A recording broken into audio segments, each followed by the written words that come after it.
Hello, everyone. Hello. And welcome to some more of me doing Magical Girl anime tabletop role playing game design. Um, Today, what I think I want to focus on is moves and hammering out a obligation phase thing, or well, changing up how I want to do the whole like obligation idea. Um, because it occurred to me recently that if I am doing this game as a Blades in the Dark hack,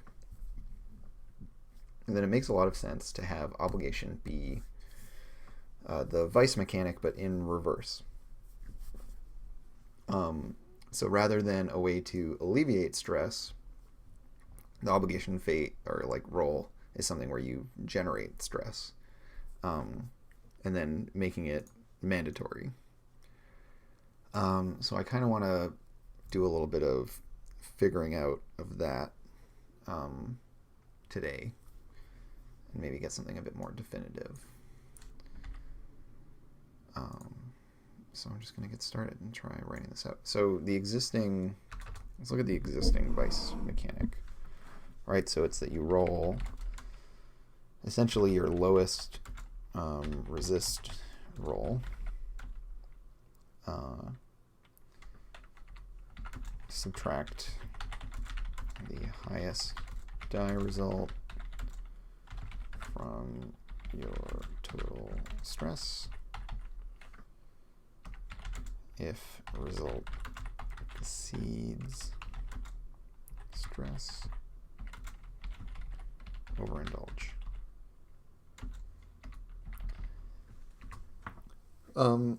It's a really cool and nice little mechanic in terms of a like resource recovery system, because there is still an element of risk with the overindulgence, and there's other consequences to suffer if you try to play it too safe and just eliminate all of your stress.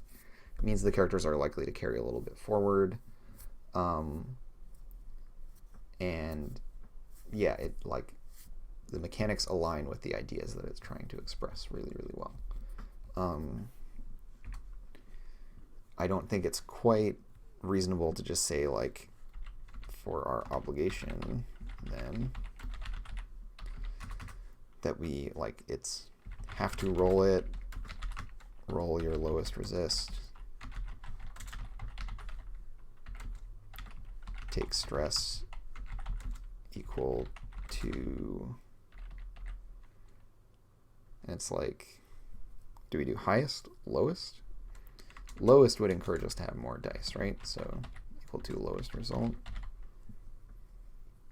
So it's a move that you want to fail, kind of like the harm move in Vanilla Apocalypse World.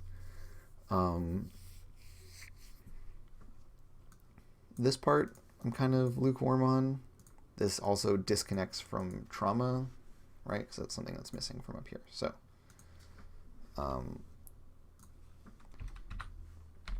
if you have trauma, you must indulge or take. I think it's either one or it's one stress per trauma, right? I'm thinking I might not include trauma in my game, so decoupling from this is fine. But what this design for obligation means, right? If we're accumulating stress kind of regularly, means a couple things. One, it means that our recovery mechanic exists elsewhere, but that we still need to have some stuff to do that, and I have some thoughts on that through other downtime actions. It also means that we are likely to have people cap out on stress outside of like the action-y kind of phase.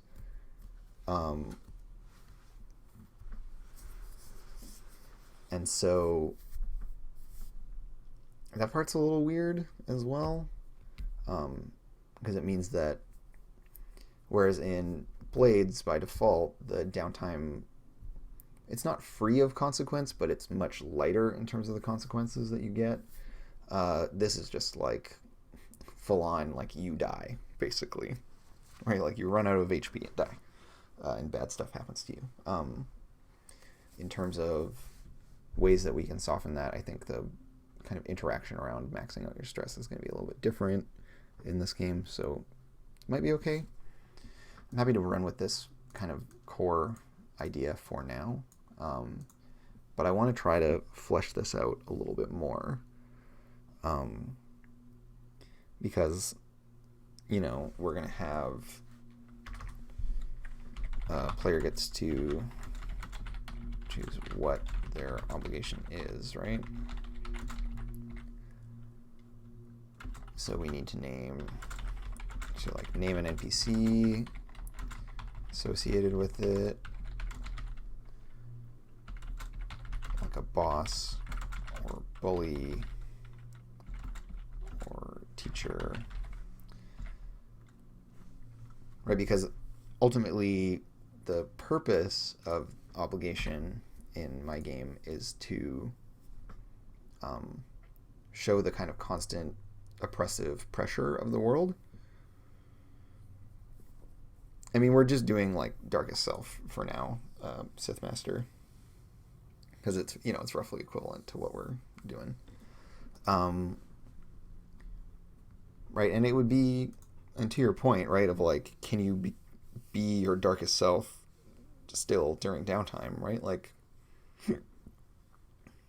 that's an important question, one which we will have to consider. It might be that, depending on how severe it is and stuff, we have to revise this. But yeah, we want there to be a person associated with it, right? Like, I think in Blades, part of what makes Vice interesting is having an NPC associated with it. So you have to go and like see specific people, and that those people can change due to consequences and fallout from it. I don't think we want to have... So I guess here's the question, right? So like, how much of the old mechanic do we carry forward? Do we include some kind of equivalent to overindulging? And if so, what does that look like? You know, maybe overindulge equivalent is if we exceed a certain like stress threshold. Maybe obligation can only ever stress you out so much.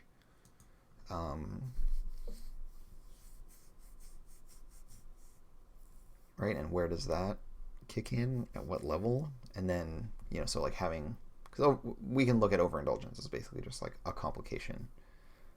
And so, you know, at what point do we suffer complications beyond eating stress?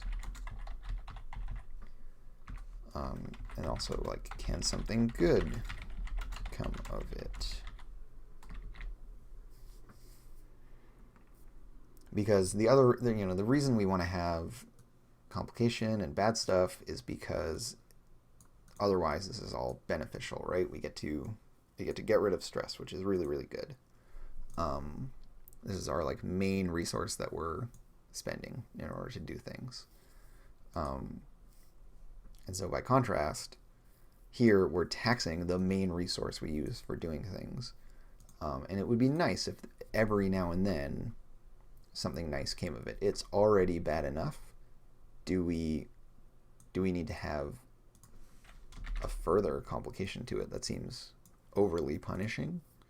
And if we continue this idea of kind of flipping this mechanic inputs and outputs, then maybe there is a way that something good can happen from it instead of something terrible. But then we got to ask ourselves, okay, well, when would something good happen?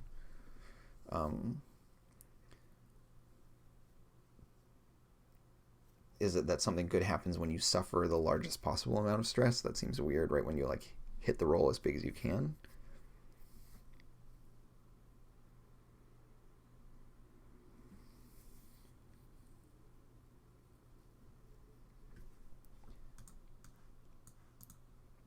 I mean, yeah, so the other option too, which Sith Master is suggesting in chat, is the idea of like we wipe things clean, and then this is kind of like your, so like between, you know, like fighting the bad stuff, boop, you reset to 0 stress. But then immediately following that, you have to make this obligation roll, and that's like your baseline. So it might be that your character is already pushed very close to their limit to start, or is, you know, is doing okay. The way that this works now, you'll always take at least 1 from this, right? Like the lowest you can roll is a 1. So that's the other thing to consider as well, right? Is that it's just like always kind of chipping away at you.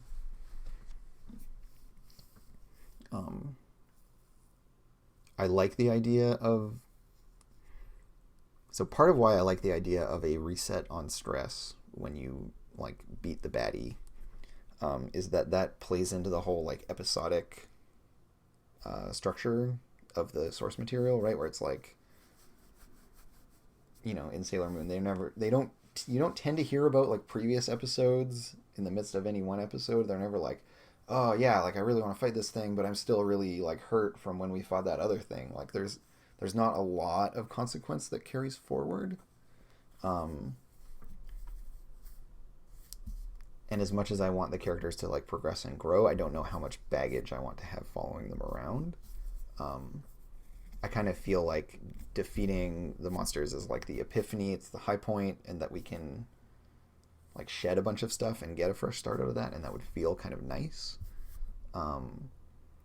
In which case stress takes on a very like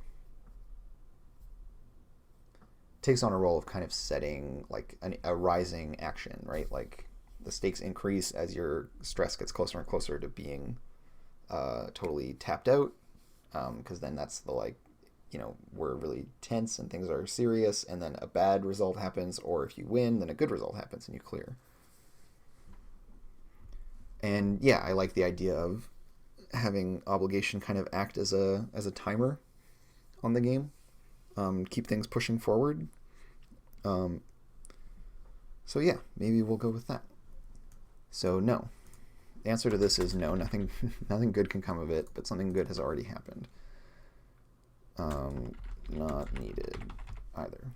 So this obligation roll is just kind of a like speed limit for the game, but a lower speed limit. The game can only go this slow, right? As slow as your obligation slowly eating away at you and making you all upset and messed up.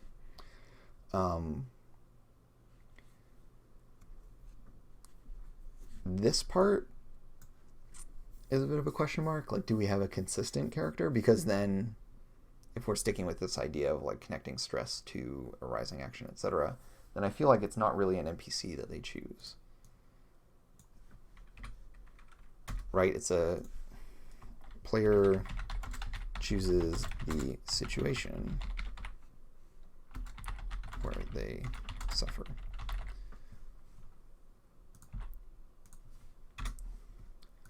And it's the players collectively, because if I recall correctly,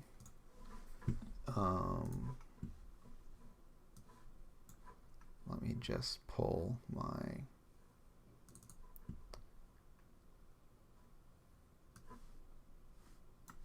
team playbook up. Oh my goodness, that was bad. I just undid all that work. Nah. Oh, why did I click that? Okay, let's rebuild this. So, Vice and Blades. Oh gosh, I'm so sad. So, Vice and Blades. Roll lowest res. Clear stress equal to high roll. If exceeds current stress, overindulge. Complications follow. Obligation then. I still like this idea of like roll lowest resist. take stress equal to lowest result. No extra complications. It already is bad. And let's include stress resets after beating baddies. And then we go into the obligation role pretty much right away.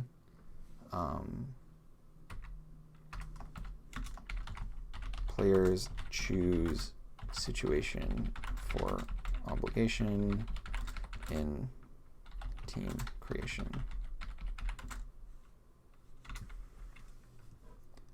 Click the check mark. Excellent, we did it.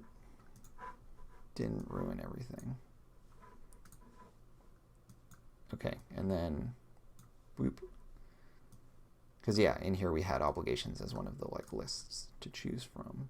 So that seems good, right? We know that the players are already kind of choosing their poison, so they have some agency over what this whole situation is going to look like. I mean, yes, I can always check the VOD. It's true. So there's that.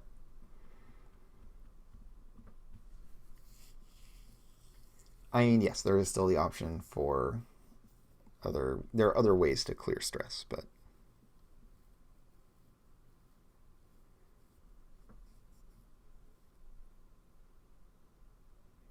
and yeah, Mag brings up a good point, right? I feel like if you're removing the only take stress when the player chooses to take stress aspect of it, then you have to build in a way to clear it as a goal to work towards, or else people are going to get very permanently messed up very quickly. I mean, partly I want there to be lots of like pressure leaning on the characters, and that they be a little less in control than Blade's characters. Because Blade's characters are supposed to feel really like dynamically empowered, right? Like they can do these really big things. It's just that it burns them out. Whereas, and that's like very true to the kinds of fiction that it wants to generate. But we're trying to tell stories about characters who are less in control of their circumstances. And so I'm hoping that stuff like this will help generate that feeling. I think there will be lots of consequences for them to resist as well. And this is just like front loading one. It's like the whole world is higher tier than the PCs by default, right? Like in Blades, when you're fighting the like master swords person, or you're fighting the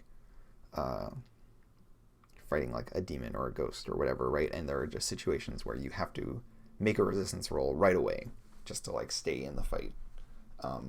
That's kind of our default state for the characters until they have made their transformation. You know, like they are kind of powerless. They're kind of ineffectual.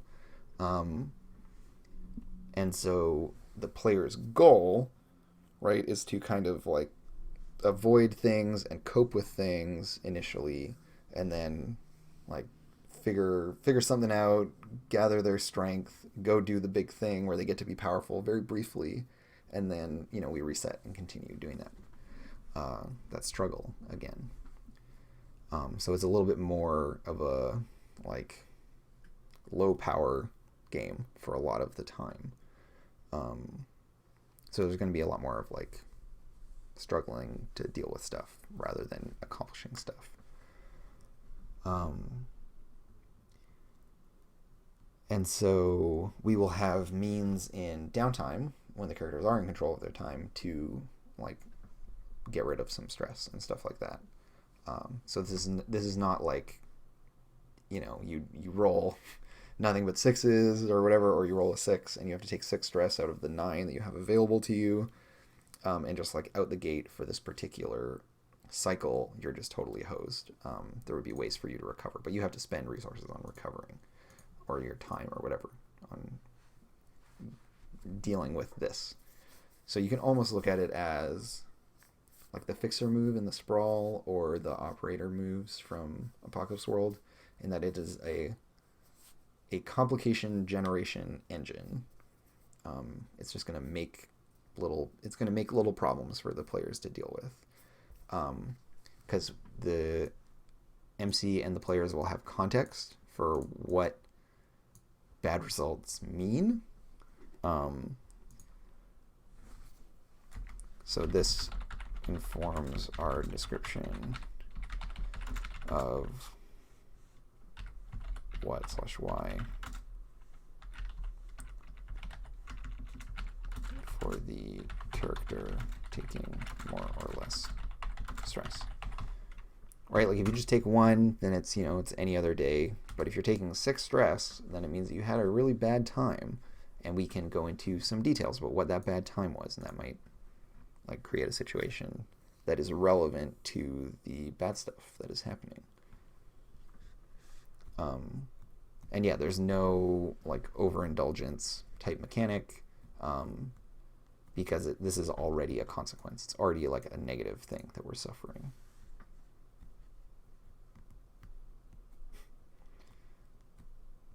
Yeah, exactly, right? Like getting kicked out of school because you're bad at school is not, it's not what we're going for. You're already having a hard time at school, and then we like just put an end to it. You have to like find a new school. Why would you do that? It's like, no, you have to stay in school forever. So, I mean, essentially, this is just, as I look at it, it's basically just a resistance roll, unless we color it with a little bit more flavorful outcome. It's like we're just trying to like mitigate damage, which I don't know if that's quite enough, right? Not enough of a mechanic as is. Essentially here, all we're saying is just like, in order to live, you have to resist trauma.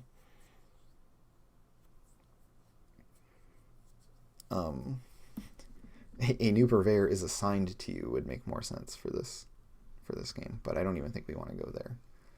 I don't like the idea of the obligation being escalatory or changing dramatically as a result of rolls. It's kind of like a season-to-season thing that we might revisit and adjust or adapt to the new situation, but it's part of a broader thing. Yeah, right now, this is literally a resist roll. Right? It's just like a resist roll for a thing that you can't choose to take the consequence, right?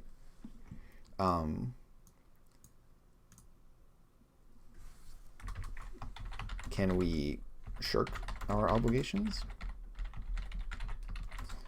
What would that look like? So here instead we say, okay, well, I'm just not going to school this week. And then what happens, right? To go back to like chase this whole idea of this basically being a resistance roll back, then like what are we resisting? What is the consequence?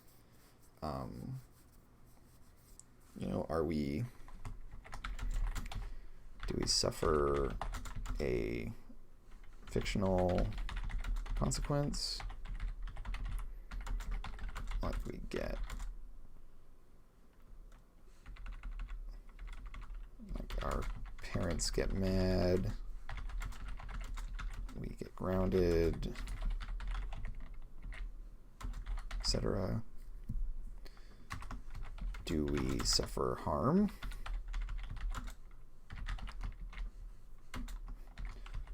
Level 2 harm.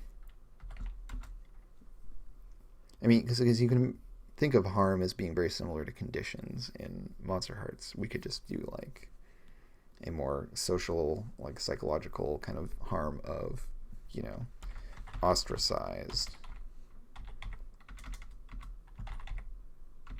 Is it with a Z? I don't know. Because basically, like, you don't attend school, so you're not, like, you can't go and ask people for help because they have put you outside of their confined, shitty social structure.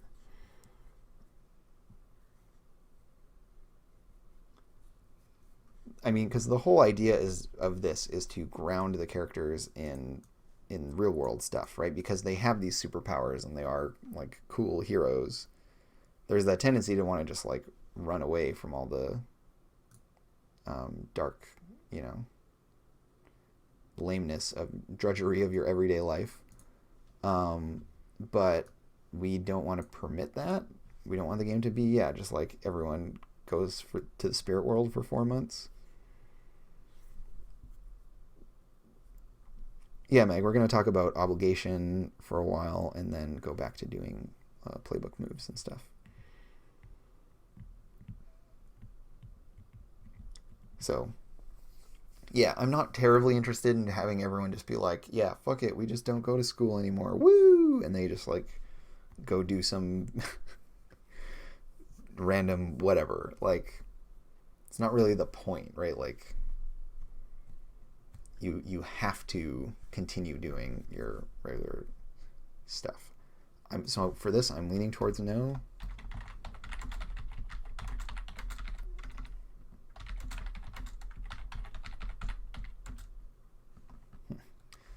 Maybe if something cool comes to mind, we can, for what would happen if you shirk your obligations, then great. But right now, I feel like that's not really an option.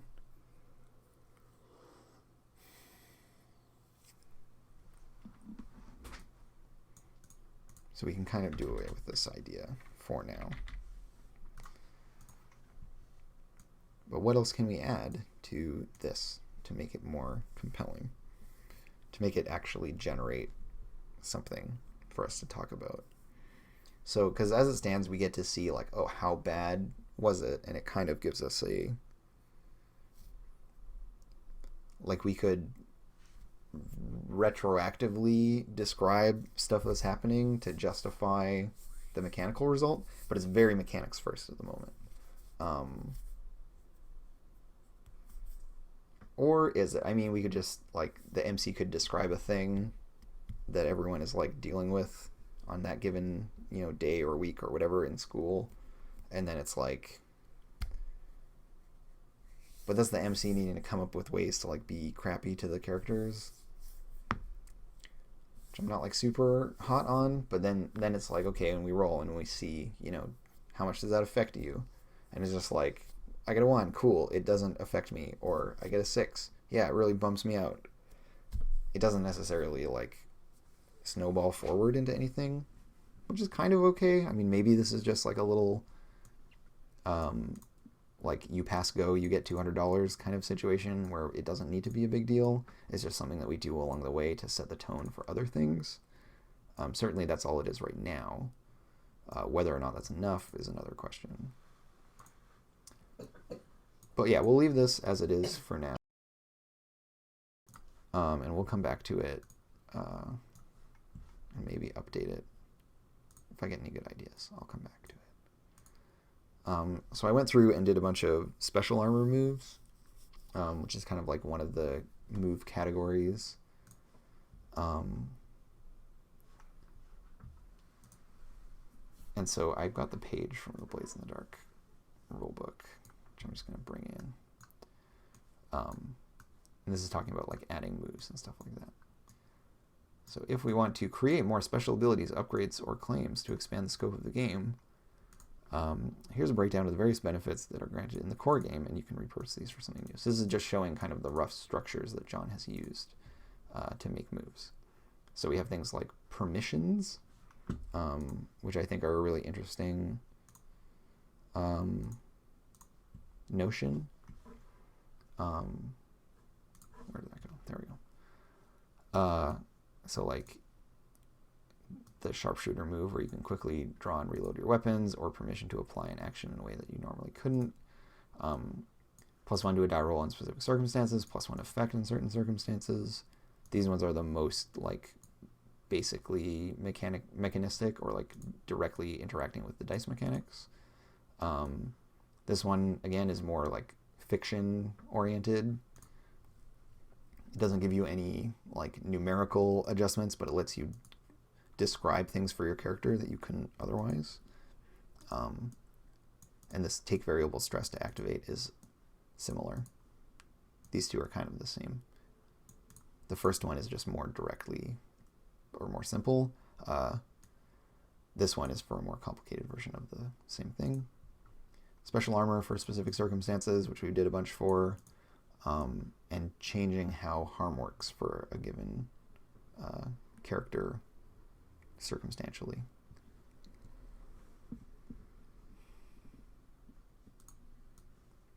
Yeah, and we'll get to crew upgrades eventually, one day, or our equivalent of crew upgrades.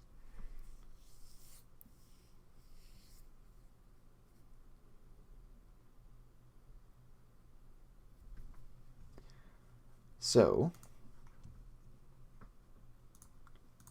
in my effort to come up with like a fictional permission move for the kind of proposed playbooks, which are bloop,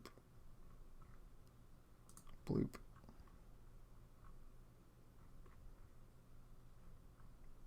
there is an extra text field that I need to get rid of. There we go.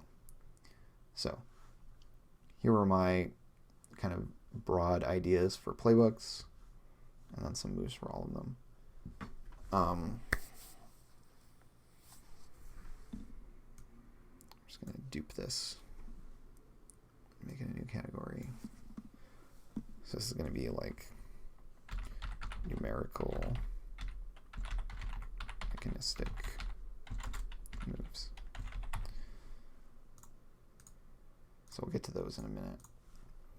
In terms of like fictional permission stuff that we might want to do, these ones are really, really open-ended, and are mostly about setting, how do I want to put this? Like, they're really about the flavor of any given playbook. You know, like this one, you can fuse yourself with other PCs, right? There might be more move to this that follows this, hence my little ellipsis, but the idea is just like, this is a thing that you are permitted that other people are not.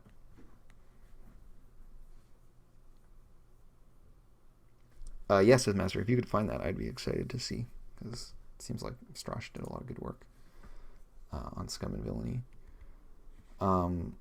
So in terms of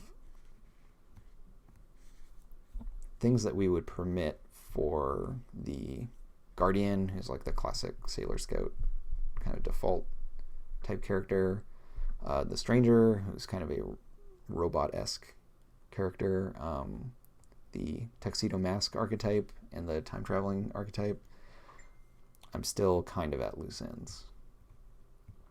Alright, Xeno, you may spend stress 0 to 3 to perform an inhuman feat only members of your species can do. I mean, that's very, very open, is how I would critique that one, at least for this particular case, right? Because I could include that, I could make that sufficiently generic to include it for all of these. It could just be spend 0 to 3 stress to perform a magical feat that only you can do. Right. I mean, that, like, the Xeno one has to be super open because I assume that you can be, like, any kind of alien. Which, you know, I appreciate where they're going for it, but the more open you are, the less meaningful these things are as well. I would like to try to keep mine pretty tightly focused because we do have the idea of like multiple like play sets to choose from as being a future thing for the game. So this one can just be focused on doing like this whatever narrow band of stuff, and then we can have another play set for doing a different narrow band of stuff.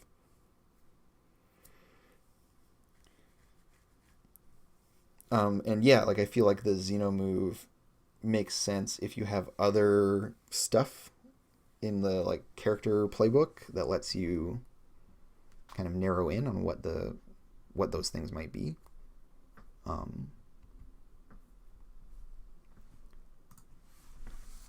Something to do with weird time travel stuff would be fun, but I don't know what that would be like.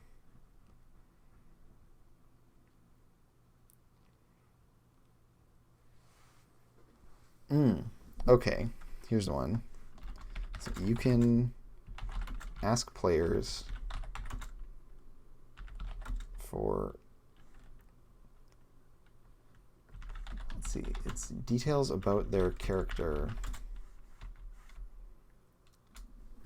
Basically what I want here is a move that's like, because you have gone back in time, or like have some weird like time travel-y stuff, you can know things about the characters as if they were like historical facts.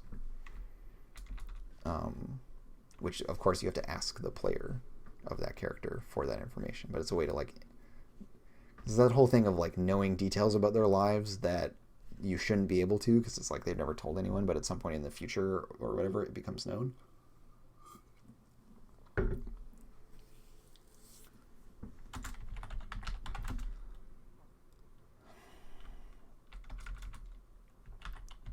Secrets or hidden details of their character.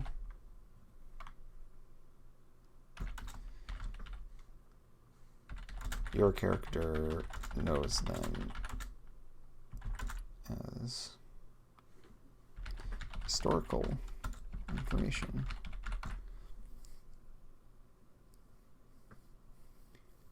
I mean, yeah, the other thing we could do is some kind of like predicty move. Predicty move. So like you can make one statement. I mean, this is less in this vein, but maybe it's still okay. You can make one statement about the like current situation, which you know to be true.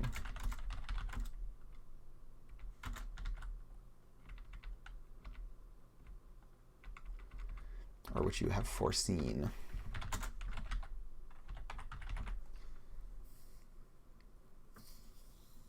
But then like, so the whole issue here, right, is like, okay, we make this statement. Is everyone responsible for making it come true? What are the limits on what kinds of statement we can make? So like formalizing it in some way. A move I really like from Apocalypse World is the one where the Battle Babe can just be like, this NPC dies, this NPC lives. Which does the job of keeping it really contained. So it's like just, at most, 2 characters are involved. And then it's just saying life or death, not any circumstantial details. Living and dying are not good things to have at stake for this game, because mostly they won't be on the table. Just one second.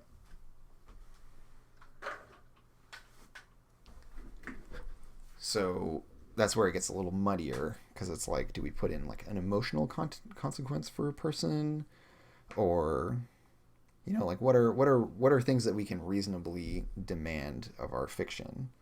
And it shouldn't just be like, I predict that we win. I've seen that we win. Like, who gives a crap? That's lame. So we don't want it to go into that kind of territory. We want something a little bit different. Ideally, something that like colors the circumstances of any possible result. And then, yeah, there's also the idea, right, that the time traveler be from the past. And them being from the past could give them some kind of predicty, you know, weird future echo thing going on. I don't know. It's a thought. I think this move needs to live in a different category anyways. Because what we really want is a permissions style move for the time traveler. I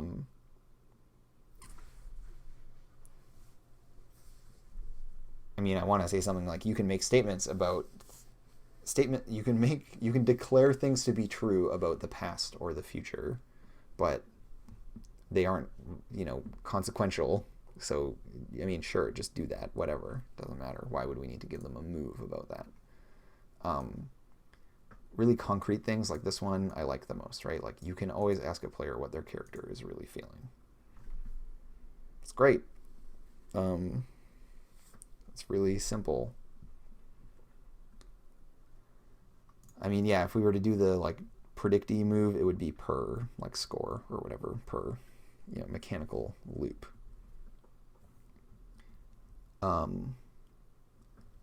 Yeah, I like this idea of maybe giving them like the free assist for the time traveler.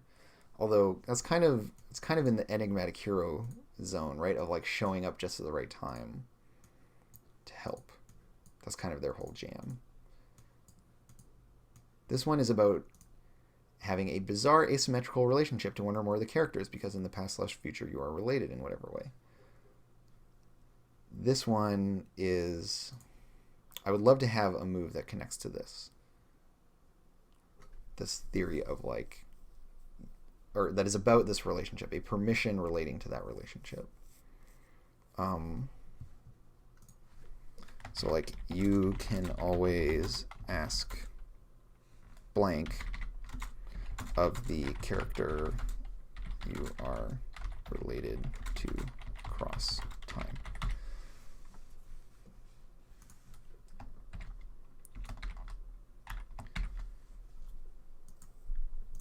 Right, and this can be the whole thing of like you can be from the past, you can be from the future. I don't think matters for this because it's all about like you having this connection with them across time. It gives you insight into them, whether that's because you know things as being historically true about them because you're from the future, or because you know what's true about yourself and they follow you, right? Like you are their parent or whatever, right?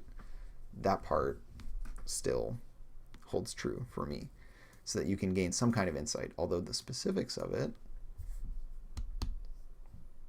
I'm not so sure about. With our unlikely hero move, it's about knowing how they're feeling. With this one, what are some neat ideas that we can pull? I kind of want to look at this is page 238. I want to look at I can just open the playbooks for this. The gather information questions, and I feel like just assigning a couple of these to people as a thing that they can just do based on certain circumstances. Oh, and they're even different per playbook, which is so cool. So yeah, like knowing people's intentions could be a really fun one, right? Like you just kind of always know what they're up to because it's either like similar to what you would be up to or whatever, or because it's a historically known thing.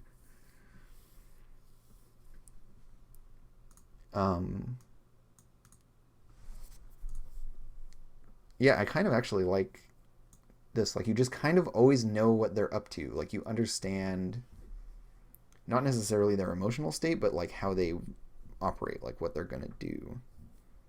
And that lets you... Okay, yeah. You can always ask...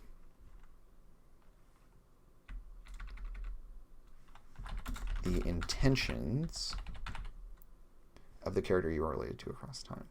So the idea here being that like this feeds into the time traveler having this uncanny sense of these characters where they can like... they just kind of know what's going to happen or what you're up to or how you are going to work, but not in a way where they understand your inner world, just that they kind of know the mundane details of things that are going on.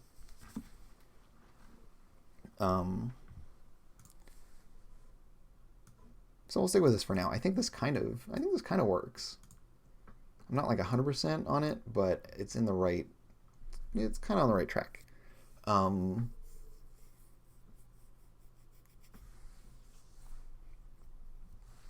the animatic hero, I want something like you can always help your friends. You can always be there to help your friends.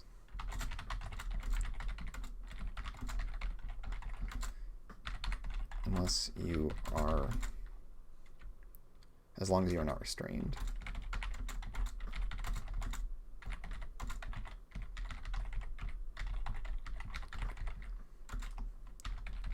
just appear at the right time.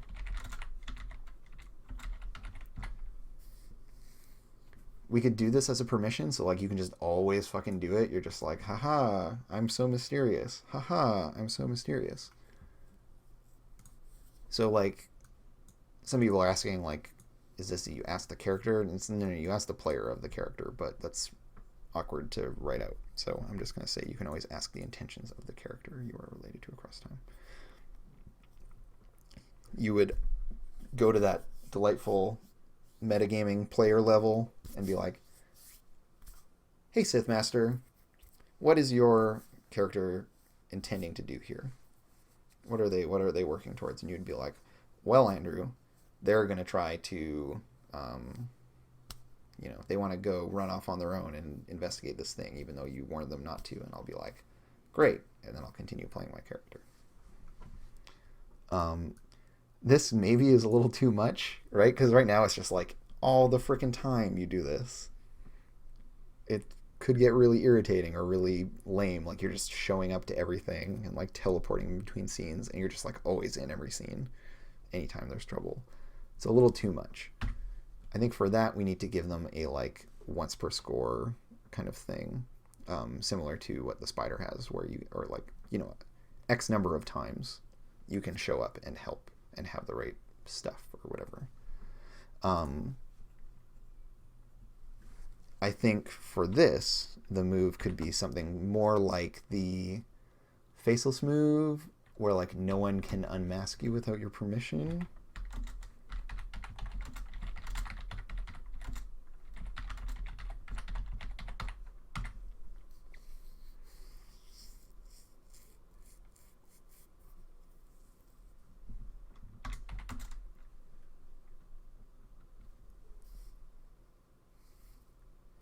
Yeah, Sith Master. Essentially like a bone feel kind of move, or a spider's preparedness move, whatever that one's called.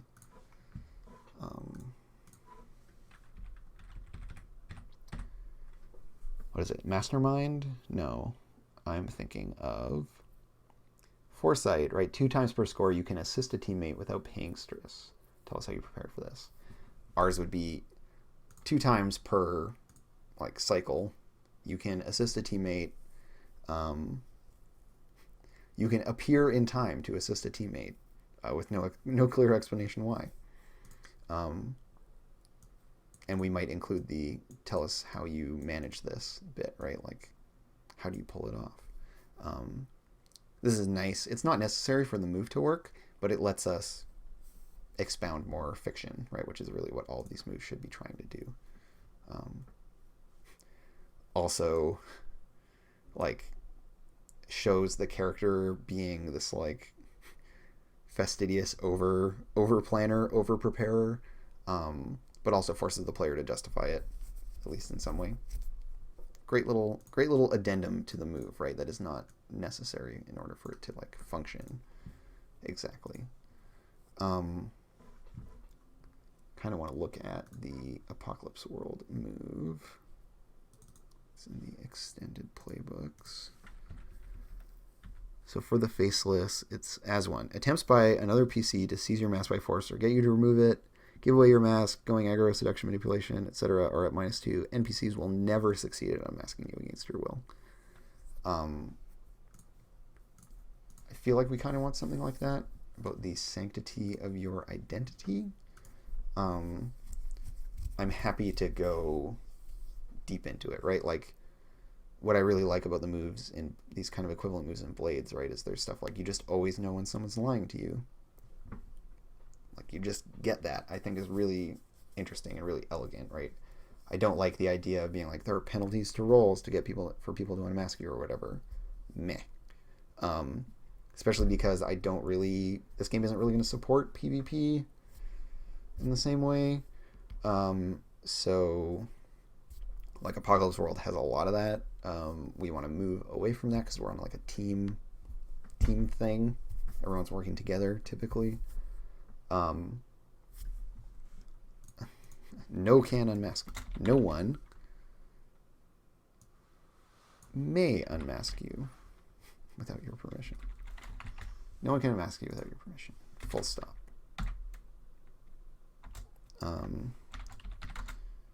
You always have a suitable... You always have an alibi or cover story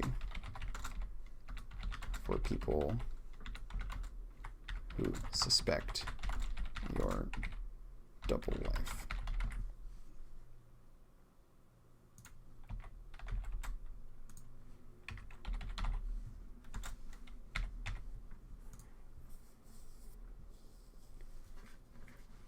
Yes, Sithmaster, I think that's a great way to look at them too, right? Is they're kind of like instincts from Burning Wheel. They're ways to like have these areas of fictional control that are like precisely defined but very powerful. And also, like, all these moves are optional, right? So like it is not necessarily true that the enigmatic hero has this, but they can choose to have it if that's really important to them, if they really want to just never be found out. If they want to be found out, they could still take this move, and then they just get to decide when, or they can let circumstances and the fiction and the dice, run that out, in which case, cool, they just don't take this move. They see what happens. But if you were to take it, this would be like, hey, this is really important to me.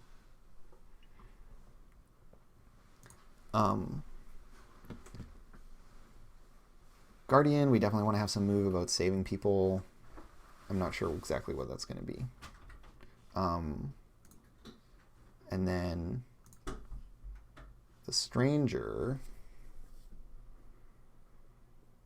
The Stranger is the one that's really getting me down. Like, I don't know how to make it work.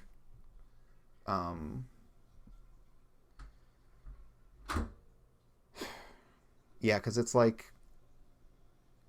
So we want to do an exploration of emotion, distance, an exercise in understanding, fundamentally lacks empathy but wants to understand. Do we... like we already have a person who's better at understanding how people are feeling, and it's not really about that. This is about someone who kind of lacks the ability to understand. And so we almost want to have this move in some way like impose a limit, but then also like provide openings. So yeah, like I don't know how best to bait the hook on this one.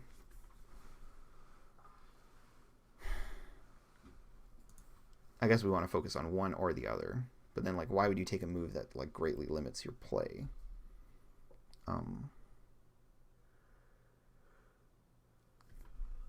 we have... Let's see. Exploration of emotion, distance, exercise. So, what is the thing we would always want to ask other people? Or, like, like if we wanted to do kind of an equivalent to this.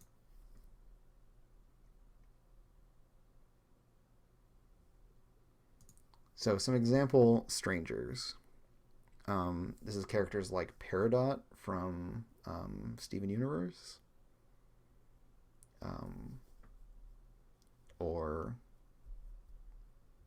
I mean, even like Pearl is kind of a stranger sometimes. Like that like alien nature of some of the characters.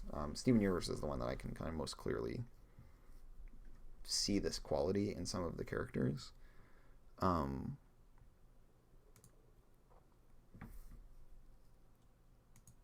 Right, and I don't want to do the whole like inane, irritating thing of like, I don't understand humans. What are these feelings you talk about? What are shoes? Blah blah blah. Like that's just dumb.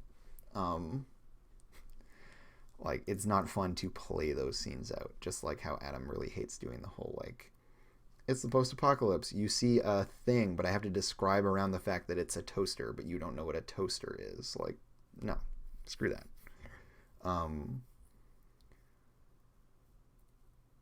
So we want to avoid these like very tired interactions of like over explaining things and treating this character like they're a child just because they don't have like an emotional intuition. But yeah, like what's the upswing of that? Like, what does Mr. Data always get to have? in exchange for not having feelings? What are some ways in which that character could interrogate the fiction that would be interesting to us? Or what are some things that are only permitted to that person? Yeah, like something about how they are kind of, in a way, innocent to a lot of things, and then they get to have some insight born of that. I want to look through and see if any of these gather information questions are relevant in this case, right? Like, maybe we get some of the more analytical ones.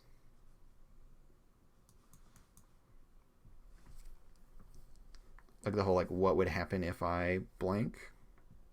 Seems fun.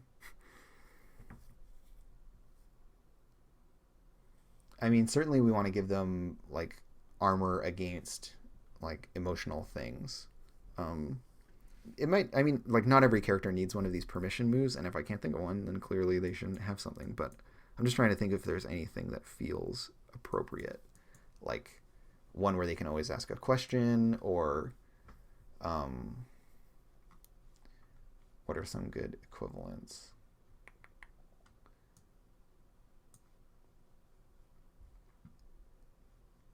Right, like a devil's footsteps type of move, or, you know, you can always tell when someone is blank, like when someone is lying to you or whatever. Nothing's jumping to mind because those are all, they feel kind of contrary to the whole point of the character. So maybe they just don't have something like this, or their permission is going to be something vastly different. Maybe it's about them being able to, you know, be like physically powerful or something like that, like some other aspect of strength that they have gained in exchange for that. We'll circle back to it. Let's talk about some numerically oriented moves for the characters. And we can think of these as being like, what are the circumstances where this person should win the most? Where should they get their way? Some of the ones that are pretty clear are stuff like for the stranger, getting like improved resistance to emotional fallout / harm. Right, pretty clear. Rival getting extra dice in situations relating to their rival, fighting with / alongside.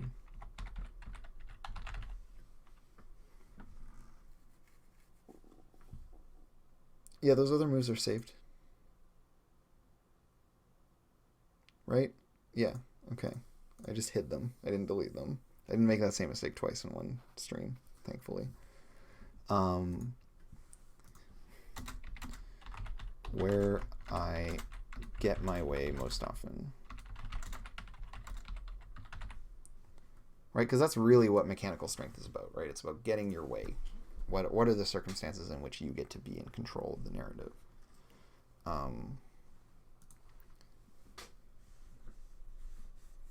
And so places where the enigmatic hero should be in control, like direct fighting stuff, protecting from a distance, keeping secrets. Right, these are all kind of themes relating to the character. So we might give a move that's like, you get an extra die to resist consequences that would expose secrets about you, or if you're resisting on behalf of someone else. I mean, these guys would get definitely like bonus die to resist consequences for others. They would definitely get reduced effect from harm, like the Hound. Right, because they're all about protecting and teamwork. I think this would be stuff like more dice when receiving help / doing teamwork.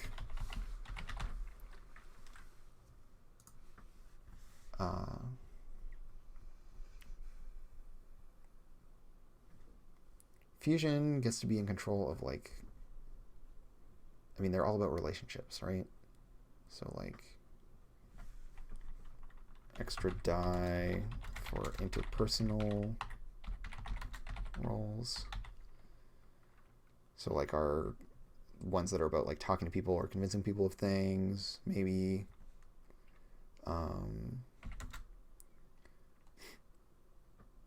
I mean, obviously we're going to have, like, moves around, a core move around fusion, but that's going to be, that's going to live elsewhere and be more complicated. Where does the time traveler want to win?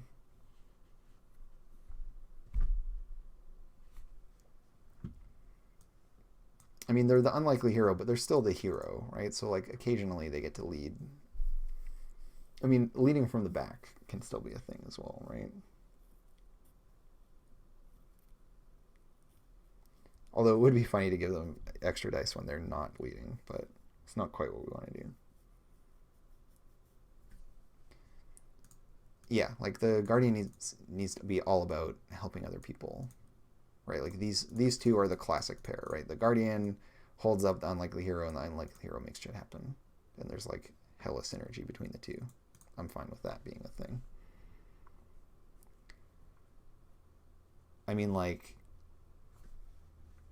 I think, again, it has to play into that relationship in the same way that the outsider, the, like, rival character, gets extra dice in situations where they're, like, squabbling with and fighting alongside their rival or trying to, like, outshine their rival. The time traveling character needs to in some way, like, empower or be powerful in situations relating to their, like, across time relationship thing. But what makes that interesting, and how do we characterize that? I gotta come back to this. I gotta get my head right about the time traveler. Basically, there's a bunch of work that I'm going to do that's more crunchy and slow going. So I'm going to do a bunch of it off stream, and I'm going to come back next week with, like, a bunch of work done on I'm basically going to get a framework of a character sheet up and start filling in some of the poetry layer stuff, and then try to just get at least one playbook figured out. It's kind of my goal for next week. So I'm going to do a bunch of homework and see y'all next Friday to set that up. So yeah, tune in next week. I kind of only wanted to do a 1 hour stream today, and that's what I've done. So I'm going to sign out. It will turn into just me faffing around soon enough. So yeah, I'm going to go watch a bunch of episodes of Sailor Moon, and then get a framework of a character sheet set up. Basically just taking the standard Blades one as a template and just, like, renaming everything and, like, filling in blanks that way and replacing stuff as needed. And I think that'll be a good exercise for me to do, just to give me a little more direction. So that'll be next week. Yeah, follow me here if you want to see me streaming this, or follow me on Twitter @ComedianCrow if you somehow got here without having me on Twitter. Yeah. All right. Bye, pals.